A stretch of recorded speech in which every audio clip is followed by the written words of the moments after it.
The Ukrainian army's effectiveness against Russian invaders has forced Moscow to unearth 50-year-old mothballed tanks from deep storage to deploy into the conflict zone, British intelligence believes.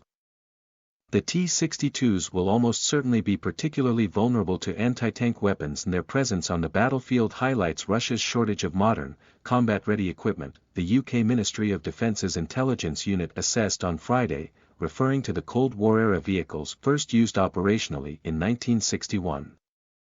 Forces loyal to Russian President Vladimir Putin have dispatched the tanks to southern Ukraine, according to the assessment, the new focus of Moscow's initiative in the former Soviet state after its failure to overthrow the local government or capture any major cities, except for Mariupol, which its forces took after a weeks-long, ruinous siege. And they will enter a conflict zone that has become synonymous with the destruction of Russian armored vehicles. Russia has faced ridicule online and in social media for footage of Ukrainian farmers towing the smoldering remains of the battle vehicles, depictions that state news services in Moscow have tried to censor and otherwise hide from Russia's population.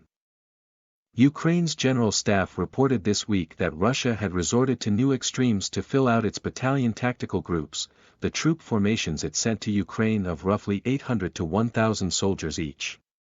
They have suffered widespread destruction from modern equipment provided by the US and Ukraine's other Western partners, namely anti-tank Javelin shoulder-fired missiles. Russia is likely continuing to exhaust its remaining combat-ready reserves to maintain the momentum of the Battle of Severodonetsk, rather than prioritizing preparations for new reinforcements, the Institute for the Study of War, which has fastidiously tracked the Russian deployments, wrote in an analysis note on Thursday, referring to the region of eastern Ukraine known as the Donbass where Russia now focuses its attention. ISW previously assessed that Russian mobilization is unlikely to generate combat-ready force due to hasty training. The Kremlin has shown other signs of resorting to extremes in support of its invasion of Ukraine in recent days, including activating some voluntary reservist units and raising to 50 the age limit for enlisting in the military. It also continues an embargo of Ukrainian ports that has shut down grain and other essential food exports from the country known as the breadbasket of Europe, forcing knock-on shortages that many fear could lead to a global food shortage.